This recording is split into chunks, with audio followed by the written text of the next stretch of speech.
This episode is supported by FX's Grotesquerie, a new series from executive producer Ryan Murphy. Heinous crimes unsettle a small community, and the local detective feels these atrocities are eerily personal, as if someone or something is taunting her. Starring Niecy Nash-Betts, Courtney B. Vance, Leslie Manville, and Travis Kelce. FX's Grotesquerie premieres September 25th on FX. Stream on Hulu. This is your girl Yannick Taylor, aka Priestess, hostess of Conversations with the Priestess. Here's a preview of what you may hear on Conversations with the Priestess. We weren't meant for monogamy, let's be honest. Like, we have needs, let's be real. And communicating that, what you want, what you don't want, what sets up. Now this drink is brown, because I learned something. Since I'm older, I can't do brown liquor anymore. Also, I noticed since I started on hormone replacement there, HRT, in 2015, me and certain liquors don't match well. I don't know whether... And I recognize that a lot of men love to be dominated by women. And that's because men are seen as these leaders, as this big alpha male dominant being. And because they're put on this pedestal of being leaders, sometimes they want to be submissive. Back when I cosplayed a Butch Queen in South Carolina around 2011, I was on Craigslist. This is when Craigslist was bumping and before they had gotten rid of the personal section. I hope you enjoyed that preview. Join me on Wednesdays at 9 p.m. for Priestess After Dark. Full video versions of the podcast can be found on patreon.com/CWT Priestess, and join me on Fridays at noon for our regular Friday post. Live, love, and be free. Smooches. Available on Spotify, Apple Podcasts, YouTube, anywhere you download and stream podcasts.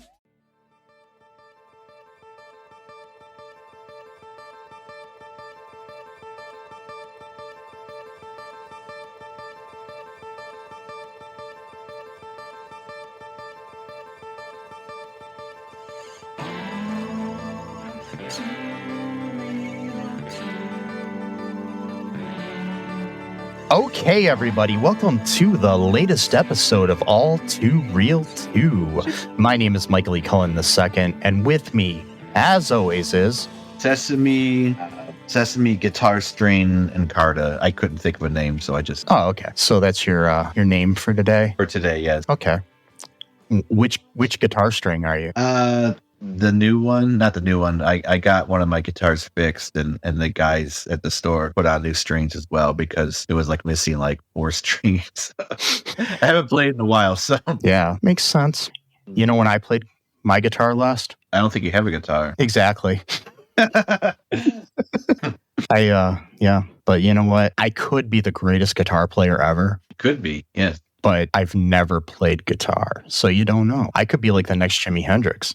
Or Eddie Van Halen or something, you know? It's in the realm of all potential possibility. You just don't know. Yeah. I mean, I could be the next Leonardo or Michelangelo in regards to art. Right. Or I could become a turtle. I mean, yeah, I guess you could. Yeah. I mean, speaking of which, today on the show, we are going to be covering the 1993 film Teenage Mutant Ninja Turtles 3 with our friends from Movie Smash, which is a great podcast that you all should check out. We had Chris and Jeremy from that show. A couple of really cool dudes. They're going to be talking about the movie with us. They basically their show. They talk about all of the comic book movies that are not part of the MCU. So. I've been on their show once. We covered the movie Ghost World, so make sure you check out that episode. I was on there as a guest. It was pretty fun. And they were pretty fun here on our show. So here's the episode that we did with them. Okay, so we got a couple guests here from the podcast Movie Smash. If you guys would like to introduce yourselves and tell me a little bit about yourselves to start off, that'd be great. Well, I was going to let Chris go first since it's his podcast, but that's okay. I'm one of the hosts of Movie Smash, not the main host. That would be Chris, who will be introducing himself in a minute. I'm also the host of the Retrovaniacs Retro Gaming Pod. Awesome. Yep, and I'm Chris Roberts, as Jeremy just said, one of the hosts of Movie Smash, where we discuss a variety of movies. That's why we're here today, of course. And I'm also the founder of Off Panel Creations, which is a combination of a nerdy furniture company and a production company, all rolled into one. Nice. Yeah, I've seen some of your furniture, and it looks awesome. Thanks. Yeah, if I could afford it, I'd probably buy some, but I might in the future. Once this podcast does amazing things, you'll be able to afford it. Oh, yeah. When we, take over and become the number one podcast and kick Joe Rogan to the curb or whatever, we'll be great. Yeah. 1.3 million subscribers is right around the corner. Yes. Every day we're getting that much closer, just that much. So, today on the show, we are talking about the 1993 film Teenage Mutant Ninja Turtles 3, the third part of the Turtles trilogy, I guess. First, I would just like to ask, each of you, we can start with you, Chris, maybe, and see what your initial reaction is to the movie, your background with it and stuff, like if you saw it when you were younger. And I think I was out of the turtle mode by the time this thing came out. I was well past that age. I think my first experience was actually I bought the box set for one of my kids years ago and didn't even realize the third one had come out at that point. And I'm glad I didn't, because it would have ruined the first two for me. And what'd you think of this on this viewing? Oh, it's a good way to, I was trying to figure out a good way to sort of describe this movie. And it really felt like it was made for TV. The animatronics were as good as the previous ones, and there's reasons behind that. And the lighting around it too is just so bright compared to the previous movies as well. Yeah. It just felt like someone had taken the IP and said, let's make a straight to TV movie for this. And how about you, Jeremy? I definitely didn't see this when it was new. Much like Chris, we're at the same age. So much like Chris, I was out of the Turtles realm by now. I saw the first two in the theater, and I remember basically based on the second one, I figured there were some diminishing returns on this third one. So I didn't rush out to see it. So I haven't actually, I thought I had seen, but watching it for this podcast, I don't think I've ever watched this in full until now. And I don't think I was missing much up until this point. It's definitely the least the Turtles movies, and I think Chris is right. It doesn't necessarily even feel made for television. It feels made strictly for children. Yeah, it's very cartoony. What did you think of this, and what's your history here, Sesame? Oh man, well, I was part of the first test market for the Turtles, and so I was really into them. I think I saw all of them in the theaters when they came out. Saw this one in the theaters when they came out, and I was just thoroughly disappointed because there's no characters. So the actual not comics, but the cartoons or whatever. We go to medieval Japan, or okay, what does this have to do with anything? And then nothing happened though. That's the other thing. It's this movie is so slow going because literally nothing happens in it, and it was just I don't like it. Yeah. So I mean, I don't remember seeing this when it came out originally. I think I may have seen it on TV once, or when I decided that I was going to be a turtle completionist, and I saw it years ago or something, and and I don't remember enjoying it. And then I didn't remember any of it until when I watched it again last night, and it was definitely, as you guys say, it feels like a made for TV movie, they had a live action TV series that came out after this. It's maybe 1 centimeter of a step above that, and that's it, as far as quality goes, because that was horrible.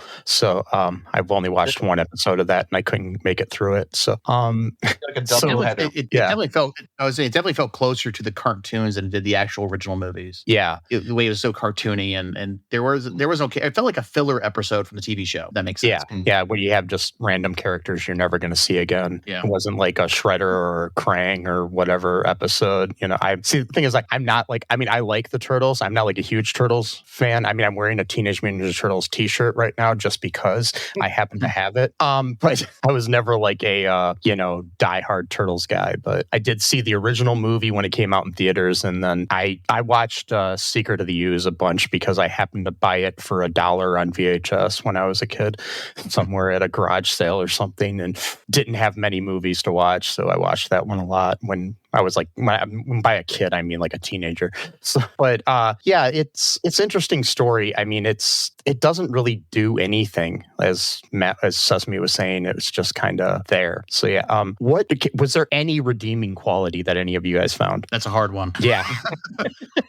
I mean, no, I can't think of anything redeeming about it, because and I always like to try to find the good parts of movies. I'm always I love practical effects. I love the hard work that goes into these things. Even a bad movie has some redeeming factor to it. because someone worked hard at this, and this really felt like they sort of just put it together and knocked it out over a weekend. Yeah, my only like feeling of anything good is I thought for some odd reason that there was kind of depth to Michelangelo's performance by voice of Robbie Rist. He's like one of the only constants throughout these three movies. So as far as and Robbie Rist, who was Cousin Oliver on the Brady Bunch, is the voice of Michelangelo. So yeah, and I thought there was a little bit of depth to his performance. Corey Feldman was way over the top with his Donatello, but yeah, as normal.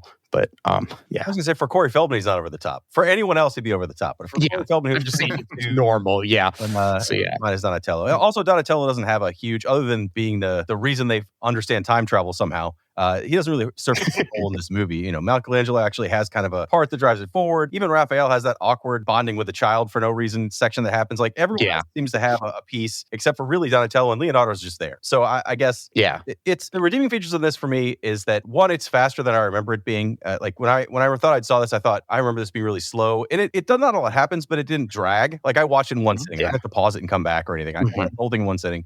Also, the masks, like the entire turtle costumes, while not incredible, I thought they were terrible, but I have blended that together in my mind with, you mentioned the television show. There was that live action show that was like a musical thing. And then there was also a Christmas special that came out in 1994 that is absolutely terrible. I Wish You a Turtle Christmas. That is an incredible special to review for a podcast like this. But it is we already did an episode about that one. The costumes are one step above that. At least their faces move, and at no point do you see just regular tennis shoes under the costume, which you did in the Christmas. They're better than I remember, except that around their bandanas, like you could see holes underneath the bandanas. I guess that might be where the actual eye holes are. I don't know, but depending on where they were filmed at, it was very noticeable, especially Michelangelo. Maybe just the color difference, but it was like, ooh, every time I see him, I can just focus on those eye holes. There are a couple side shots I noticed where actually the neckline connected to the actual shell was just a sleeve where they just pulls it down. And then from that point on, you can see that they try getting angles where you couldn't notice it so much, but there were a couple side shots where it's clearly he has a mask. He's just wearing a mask. Yeah, there's a reason for all of this, as you've mentioned before. It's like, okay, the first two movies were done by the Jim Henson's Creature Shop, which, is Jim Henson quality, and this film, unfortunately, they couldn't afford them. So they went with this other company, which has the great name of All Effects Company. Yep. All Effects Company. Yeah. So sounds legit. Wait. It's the acme of the effects world. Yeah. You know what you're getting. Yeah. You're getting all of them. You're getting all of them. I don't know which ones I want. Where can I go? Boom. All of them. Well, I swear the Splinter puppet was definitely on sale that day because you could definitely tell a difference in quality seeing him in the staring out of the window at all times just to hide the rest of his body. Yeah, he never moves. Like in the other movies, I think he moves a little bit. I haven't seen those in a while either, so I don't remember. But yeah, it's like he's stuck behind a window or to a chair or different things. It's like a few months ago, we reviewed the first TMNT movie, and they're miles apart in quality. Yeah, there's a different actor playing Splinter as well, doing the voice.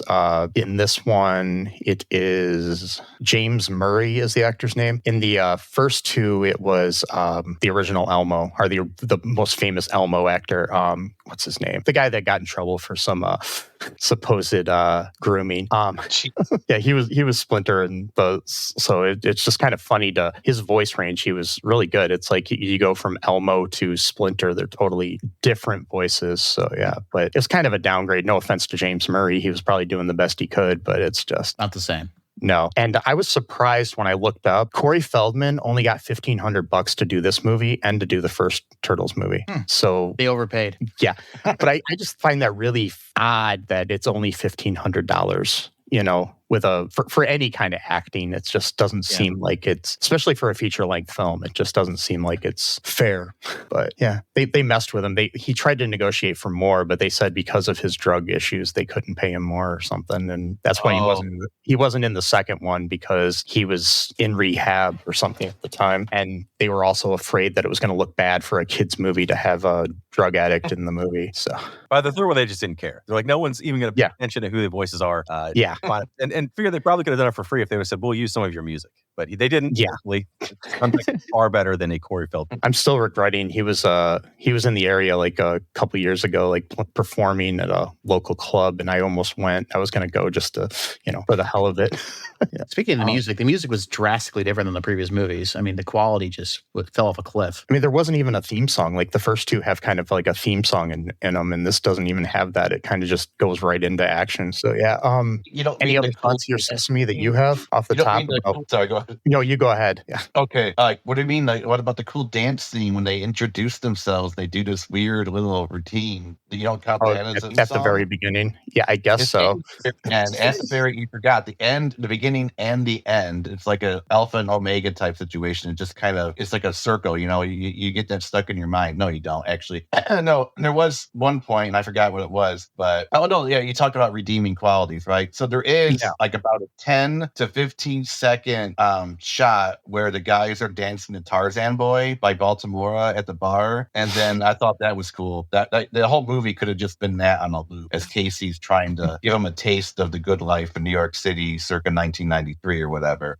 So that was kind of cool. And that was it, though. Everything else was bad, but that was kind of neat. Yeah. Also, when a guy dies at the end, the bad guy, whatever his name was, the dude with the guns, there's a scene where he gets thrown off the ledge or whatever. His body disappears a split second before he hits the water. So I thought that was pretty neat. It was unintentional, of course, but that was kind of cool. No, that effect is straight out of a Sega CD game. That's terrible. It is. Yeah, it's like he just disappears.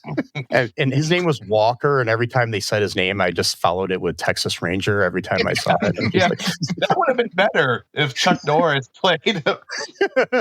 Yeah, and I mean, Elias Koteas as Casey Jones, and then I don't understand why they had him play another character. Maybe probably just to have it, and if there was no explanation why they looked the same or anything. So I that was one of the notes I took, was like, what's the point of this fake Casey Jones? Why is he here? And the only thing I can think of is that he needed for the plot to move forward, right? Because ultimately he's a mole that's been sent in to steal this scepter thing. Someone needs to trust him. So I guess having him look like Casey Jones means that April O'Neil would trust him, as she doesn't know anyone else in the past, right? She wouldn't know anybody. She sees a guy that at least looks familiar. Yeah. Even though she knows it's not him, she's naturally drawn to him. Like, that's giving this movie a lot of credit, but it's still the only reason I can think he had to be there. Because otherwise, I thought there was a whole section where he gets accidentally sent to the future, or Casey Jones gets stuck in the past. And like, no, I don't want to go back. I want to be Casey Jones in the past and kick ass all the time. And then this new guy's the new Casey Jones. But no, none of that happened. I think it was just that she would trust him enough where he could serve his one role in the movie. I think he's contractually obligated to have so many speaking lines. That's just what it was. Yeah, that's what I'm guessing, probably. And it's just, and they realized when they wrote the screenplay that, oh, wait, not much actually takes place in the present, so we're going to have him in the movie somewhere because we got to pay Elias Koteas like his money and make it worth it. We'll just use him because he was kind of popular. I mean, and the problem with the Casey Jones character too, I mean, he was missing from the second movie, but the first movie, because they had a lot of issues with the fact that the people thought it was too violent, and so they that's why they took Casey Jones out of the second one, because they didn't want like an all killing, I mean, hockey stick, all violent guy. But it's like he's just a babysitter in this movie. Like, he doesn't do any Casey Jones stuff. It's just like he's just playing a himbo, like just kind of hanging out, being kind of like a, I don't know, like a second class Bill and Ted or something. It's just weird. You didn't know Casey Jones, the character. You would just think they hired their friend that likes hockey to watch these four guys. They don't. I mean, you know who Casey Jones is. If you're watching this movie, you know. But he's like the most boring milquetoast version of Casey Jones you can imagine. He's just like, I like hockey, and then he takes them out for a night on the town. Like, that's his only purpose. He doesn't do anything else. Like, it would have been more interesting if they would have sent him back to have all those fights with the sword. Yeah, that would have made sense. But instead, it's like, no, we're not going to send the three of them back and have Donatello take these guys out for a night in the town. That would have made some sense. But I don't know. It's like they wanted to keep the four turtles together, so they had to send them all back. But I mean, there was a significant portion of the movie where Mikey was missing, so it's like, I don't understand, Right. Well, I think it's also, as you said, they had to bring all four turtles to the past, but they had the rules around their time travel were just a little wonky. The whole must weigh the same amount.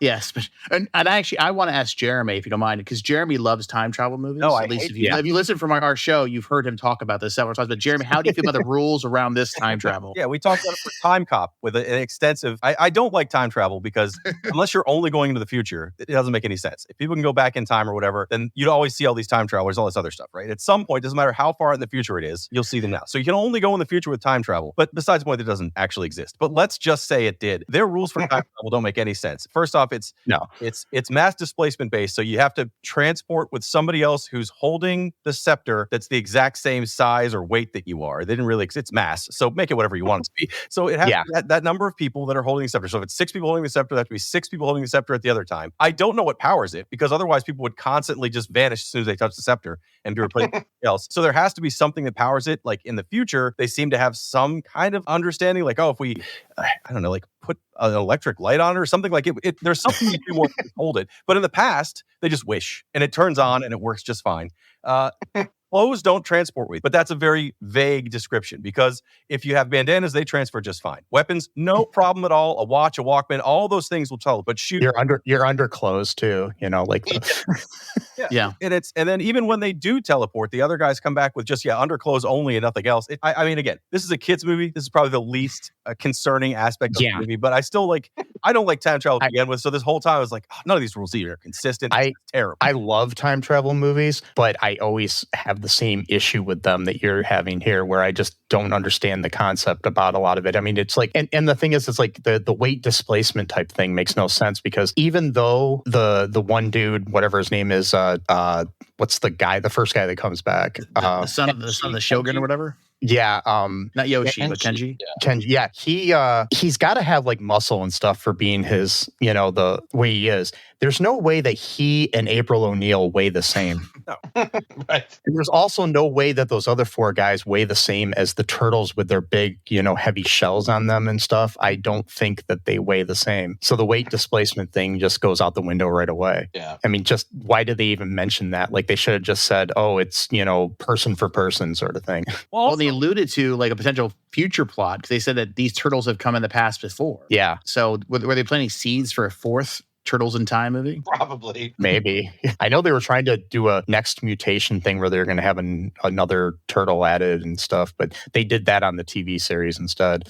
So, yeah. Well, which would have been way better. Seeing the costumes, have they degraded from the first movie to the third movie? I know it's not the same costumes, but just the quality of costume they're using, and including pushing into the television zone.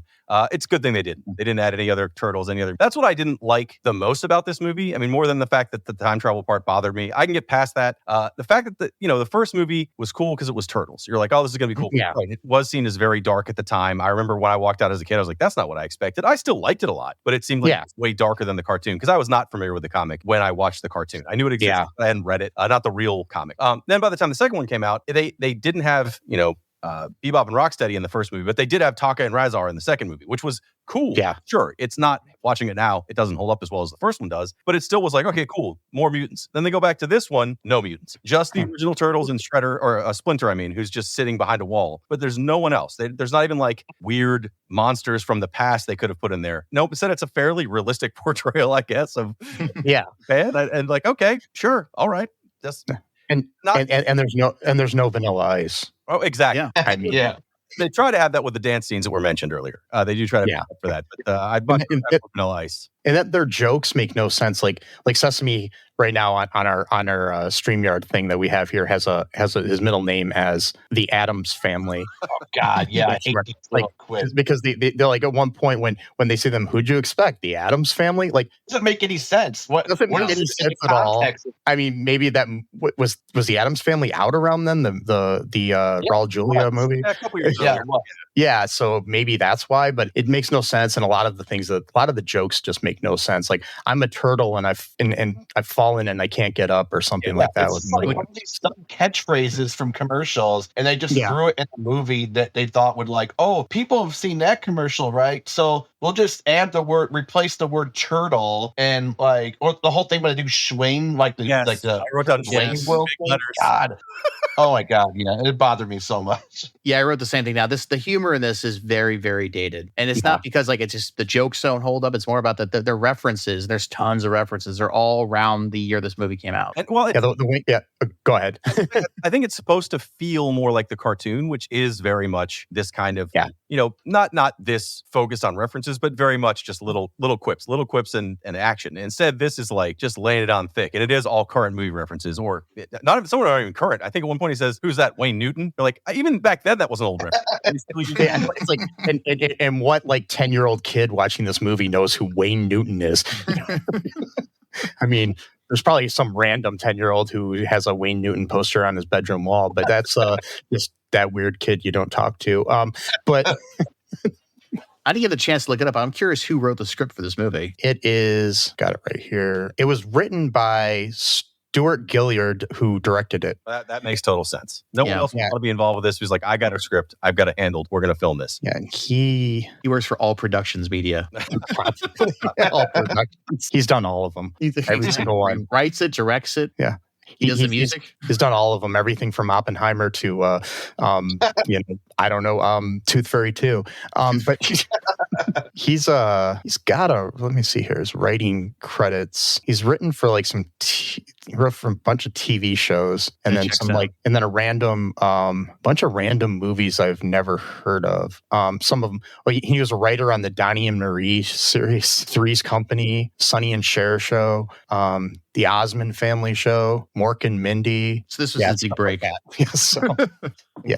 I bet he used those same jokes. The ones that weren't clearly 90s references were all just, he's like, I pulled these from Mork and Mindy episodes. These are great. Yeah, probably. Yeah, I mean, he has a lot of credits, but not like anything that you'd be like, oh, wow, that was awesome that he did that. No. It's kind of the other thing too, like when we were talking about Wayne's World though too, I just remembered the other day, I know this is totally off topic, but Elon Musk interviewed Donald Trump, and at one point Donald Trump says, I said way. They said way, and I said no way. Like they were doing the whole like way, no way thing, and like Donald Trump doing a like Wayne's World reference in 2024 is just really weird. But obviously Wayne World's in the zeitgeist, and they need to make another movie. Yeah, I think so. Totally. I'd like to see that or another Austin Powers or something. Yeah, old man Wayne. Yeah, they could go. That would be funny. To feudal Japan. That'd be a fun. Oh yeah, time travel, and then they go back in the past, and there's just some random Tia Carrere looking person back then, and yeah, we're good. Rob Lowe or something. That'd be good. Like if you here's a question I'm going to ask: if you could like create your ideal sequel to the first Turtles movie or the second one, what would it be? You can involve time travel or not.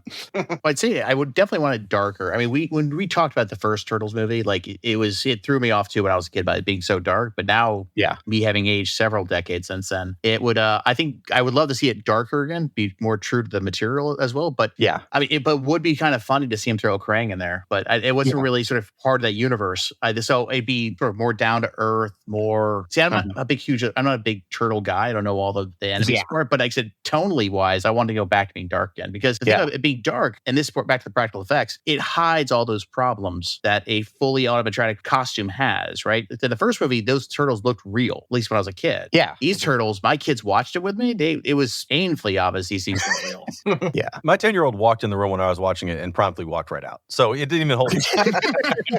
And it wasn't a scene without turtles where he's just like, Dad's watching some old movie with about horsemen. No, full on turtle scene. He was just like, what are you watching? And left to go play Switch. Good call on his part, I guess. Yeah. So I guess if you're asking what I now he's questioning you and your existence. And I'm joking. That's not a new thing. Trust me. Every movie I watch, like, Dad's watching whatever again. Between doing movies for this podcast plus playing some of the video games I'm covering, Retro Maniacs, which are all the way back to the Atari, they're just like, Dad watches the oldest crap. I'm like, well, if I had to make a movie now based on the Turtles, I don't know if you are following the current The Last Ronin, which is kind of that's a good series. Sequel to the original. That's supposed to come out. It is. I don't know if they're still doing more with it. I was going to be a video game. It was going to be a series. I don't know what's still happening, but the books themselves are very good, and they're on the new round. Like a new set of books in the middle of. I would love to see that. So if you're asking what I'd do now, that's what I'd want. Something way in the future that takes these characters, whatever happens to them or whatnot, and kind of goes forward like that. At the time, though, I would have much rather had something that was more akin to the second movie, maybe darker. I would have more on Baxter Stockman becoming a fly person, which was a big thing in the comics or in the cartoons, which I would love to see done more, work more with Baxter Stockman, all these robots. You could even throw in trying to have Bebop and Rocksteady. Like, that's what I would have wanted at that age. Now I wouldn't want that, though. Now I think I would want something a little darker, and Last Ronin's way dark. So. They earlier this year, they actually announced that they're developing a live-action film adaptation of Last Ronin. That could be really good. I mean, I've finished reading both. And they want it to be like dark and like maybe R-rated, at least PG-13, probably, yeah. If they're going to do it true to form, like true to the actual books, it's going to have to be R. It's very, I mean, it's not incredibly graphic, but it's also not jokey like this. Because I'm barely reading a Screen Rant article from April about it. So they talked about it a few months ago. So I thought that would be cool. I'd like to see really a dark one. I mean, if and I think this movie could have been better if you had better practical effects, maybe a better idea for the time travel, and like you said, like it's like the whole, it could have been made better, like if you added in some different characters, maybe, because like it's like all the characters they added were boring. Yeah That's the problem. Like there was nothing exciting. There wasn't like a mustache twirling villain that was like making you think. It's like this Walker guy wasn't really scary to me. So he didn't do any other than he brought guns, right? So it's like, oh, guns, which again, if you lived there, that would be terrifying. But the Turtles, I mean, yes, guns are terrifying now. But for the Turtles, it's not like, what are guns? Like, they know what guns are. And these guns are not what they'd be used to seeing in New York City, which is where they live. So it's like, comparatively for the Turtles, it's not so bad. Yes, he has one cannon. That's great. But they could have gone, even with, if you don't change the fact that most of these characters are dull, the whole crux of them time traveling is this scepter that, for whatever reason, is like an heirloom to the emperor and his family, or whoever there's the feudal lord that's down there. Yeah. But they don't really say what it does. He doesn't know what it does. He doesn't know that it does time travel. He has no clue about it. It seems to just be their good luck charm.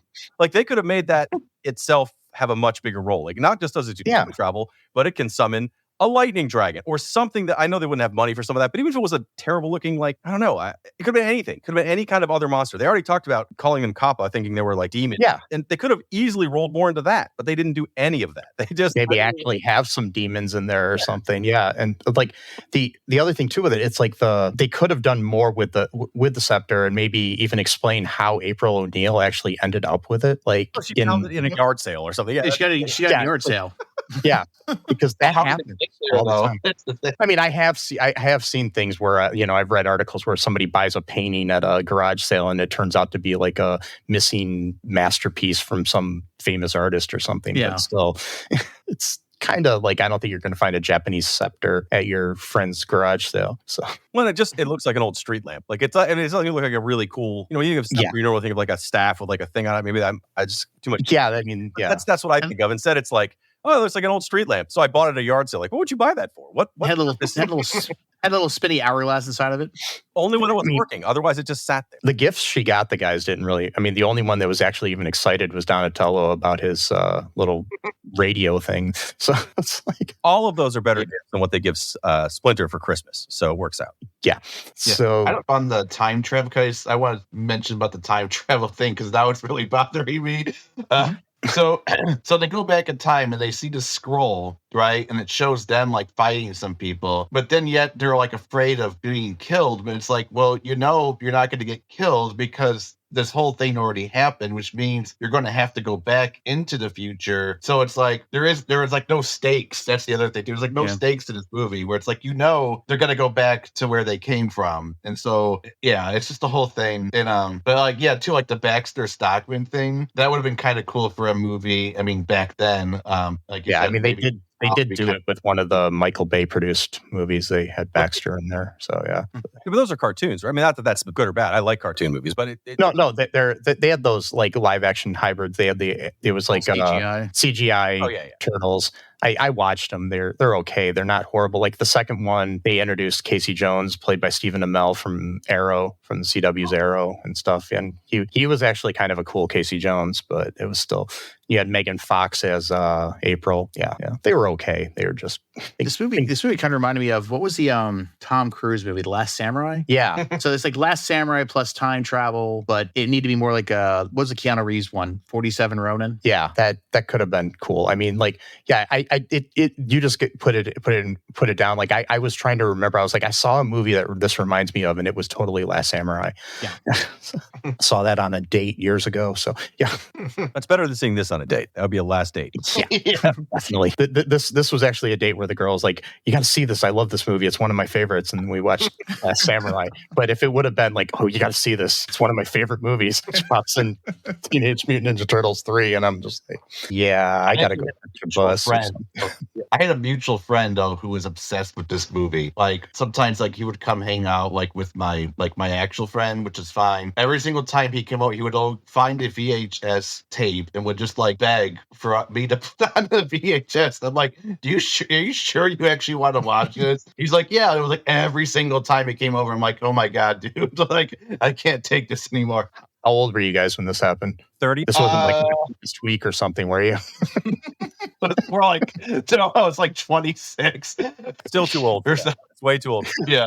He was like 2 years younger than me, so he's like 24. But yeah, still, I'm like, come on, man. Still too old. Yeah. If you're in double digits, it's too old. Like that's really. Yeah. If you're 9, I can let you pass at 9. Even then, I'm like, yeah. Especially when the existence of the first movie and the second one, to a lesser extent, is out there. You choose the third. Like, yeah. Well, that's what I kept doing. I'm like, I have part 2. Do you sure? Do you want to watch part 2? And it's like, no, part 3. I'm like, oh my God. It feels a lot like sort of like the Batman or the 89 Batman series, where it starts off very, very dark. And then all of a sudden, by the third movie, they make a left-hand turn to make it a little more funny, a little more comical. Yeah. It's almost a parody of itself. I love the audio commentary on the fourth one. The director. For the fourth Batman movie. I was like, there's a fourth Turtles one? Yeah, the fourth Batman movie. The Batman. I'm sorry. Batman, the whole audio commentary. He's just like, as you're watching, you're just like, yeah, I'm really sorry. Yep. It's like, yeah, this movie was made to sell toys. Because they literally made the toys before they wrote the script. Well, that's not surprising at all. Like that. No, that's the only thing about this movie. Like, yeah, that makes sense. I would have done that too. Yeah. So yeah, it's like interesting when people actually admit to the fact that they effed up. But Joel Schumacher, that's who directed that.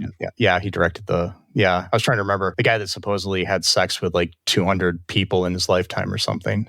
All during the taping of that movie. Yes. That's why the directing was horrible. He was just off having sex with people the whole time. It's like, where's Joel? Oh, he's in his trailer. It was rocking. Film without him. We'll figure it out later. Yeah. Just film it. We'll still give him credit. Yeah. Any other thoughts you guys have about this before we wrap things up? I was wondering why, I mentioned earlier, Leonardo doesn't do much. He does. He shows that he's a master of CPR on human beings. Why would he know that? Why would he know that at all? That's, again, of all the things in the movie, sure, I guess that makes it. But the fact that they're like, oh, he's casting a spell on him. It's like, so.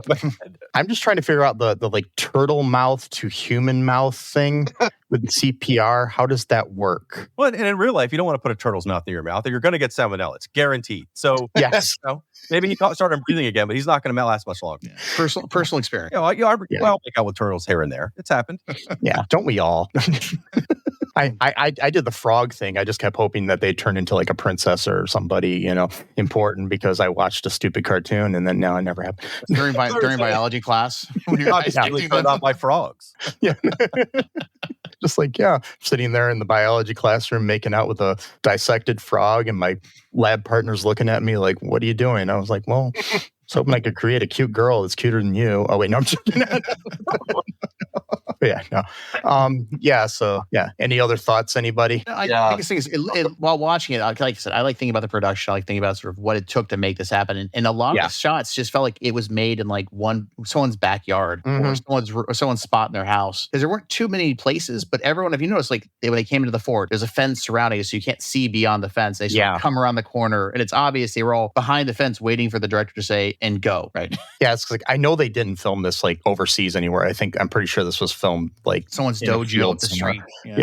Yeah. And it's just, and a lot of the action scenes, they do the thing where you cut into close-up things all the time, and there's no like fluid through line of what was happening with the action. Like, and then you have the swords hitting each other, but it's like you're playing with your brother or sister with like a Nerf bat or something. That's all it was. It was not like actual sword fighting. I do want to give some props to there was some early shots of when the turtles were flipping around and fighting, and jumping. They were actually moving in those costumes, so that's pretty impressive. They actually had some mobility in there, but beyond that, it was terrible. Yeah, I mean, they did have a lot of good people inside those suits. The martial arts, a lot of them were like stunt people and martial artists that are in those suits. But it's just, I I don't know. Anything else there, Sesame? Yeah, there is one part that I think was the greatest part of the movie, and by that I mean the worst part of the movie. Is when April, she's like in the cage or whatever, and she, for some reason thinks this guy is like an ancestor of Casey, but then she sees a rat and she goes, "Oh, you look familiar too." And then it goes to Splinter. So we're supposed to imply that this is like an ancestor to Splinter. Like, what does it even mean? Like, like, I don't get it. There were some interesting transitions, I will say, that they transitioned from that rat to Splinter. There was another scene where they transitioned from April in the cage kind of swinging to the bird cage that Walker had randomly. He was like more obsessed with this bird for some reason that they didn't even really go into or why. He was obsessed with this bird in a cage. Yeah, there was a weird thing about that one. They kept telling the first mate to shut up about it. Yeah, obviously he has seen some things. Yeah, there's one of the main guys that was like part of his crew was played by John Aylward, who played he was on ER for years as one of the doctors. He's kind of the little heavier set guy that was like one of the British guys. And it kept bugging me. I was like, I know him from somewhere, and I did like an ER like binge one time, and I'm like, oh, it's ER. But yeah, because he doesn't have an English accent normally, but he did here. So. But yeah, like I said, and I do find it kind of either too much or not enough that they paid $1,500 to Corey Feldman, and I'm assuming the other voice actors only got that too. So it's like just kind of sad. I mean, I'm Facebook friends with Robbie Rist, and if you happen to be listening to this, Robbie, reach out to me and let me know how much you got paid to do the voice of Michelangelo. I think that's about it here, guys. Where can people find you guys? Like, where do you want to be found on the internet? Sure. You can always find me over at Movie Smash. We post a new episode every 2 weeks, review movies just like this. And you can always find me over at Off Panel Creations, where I'm building some piece of nerdy furniture. And to find Movie Smash, the best way there is to go to movie-smash.com. You can also find Retrovaniacs, which is my retro gaming podcast I do with some other friends, at retrovania.net, which is also links to everything Retrovania. Awesome. I'll be sure to put those links in the show notes here too. And I just want to thank you guys for joining us, and feel free to come back anytime you find another feeling to, review a sequel to a bad comic book movie or something. All right. Thank you guys. Thank you. Thanks. Okay, that was our review of Teenage Mutant Ninja Turtles 3, the greatest of the turtle movies. Oh, the best. Yes. In regards to turtle tier movies, it's at the top tier of turtle films. I was trying to think of something that had a T in it, but it didn't work to keep the alliteration going. That's fine. It's just slightly better than the Turtles Christmas special from like 94 or whatever, Oh, yeah, I forgot about that. A little bit better. I mean, that is amazing, the possibility of seeing a human penis while you're watching a... That's right, I forgot about that. Yeah, when you're not looking for one. I mean, if you want to look for one and you're an adult, go ahead all you want, and I don't care. But if you're watching a kid's Christmas special and all of a sudden you see what may or may not be the guy's junk, it's really not good. Anyway, speaking of junk, in this movie, there was a lot of junk that April O'Neil bought, so that was cool. Hope you enjoyed that review there. Any final thoughts here, Sesame, before we wrap things up? Just to say thank you to the two fine gentlemen or gents, as the kids say these days. I don't think they do say it. Oh, I think it's catching on. It's on the TikToks and the whatnot. It is. Yeah, no. and the tiki-takis and the Instagromies. I don't know. It's right up there. It's right up there with all the kids saying "Yes, Queen," stuff like that. Yeah. It's been going on for like over 10 years. Like, come on, it's time to move. No, seriously, I was watching a movie or a show the other day, and they were saying that it's like from 2014. I'm like, okay, it's time to move on. It's fine. No cap, skippity toilet. I don't know what these things mean, but I've heard them, so I don't know. They all sound like something you need to take a vaccine for to me, but I don't know. But yeah. So, anyways, I'd like to thank Jeremy and Chris for joining us, and be sure to check out their podcast. Also, check out Retrovania as well. It's a pretty cool retro game podcast too that Jeremy does. So check that out as well. There'll be links in our show notes for all of this stuff, so be sure to check that out. Also, check out our show notes and go to all2real2.com, and you can find all the links to everything that we have, like our Patreon, our TeePublic, all of our social media. You can find it all there, all of our episodes. You can listen to us wherever you are listening to us now, and listen to all of our older episodes and our upcoming episodes. If you are able to time travel like the Turtles, you may be able to listen to our future episodes before we make them. Right. And if you do, let us know how they turned out. Yeah. Anyways, till next time, folks, just remember that I love you. Chris and Jeremy probably love you. Sesame definitely loves you. And until next time, bye-bye. Thanks for listening to All Too Real 2 podcast, a Cullen Park production. Produced and edited by Michael E. Cullen II. Music by Matthew Haas. Subscribe and share the show. Visit us at cullenpark.com.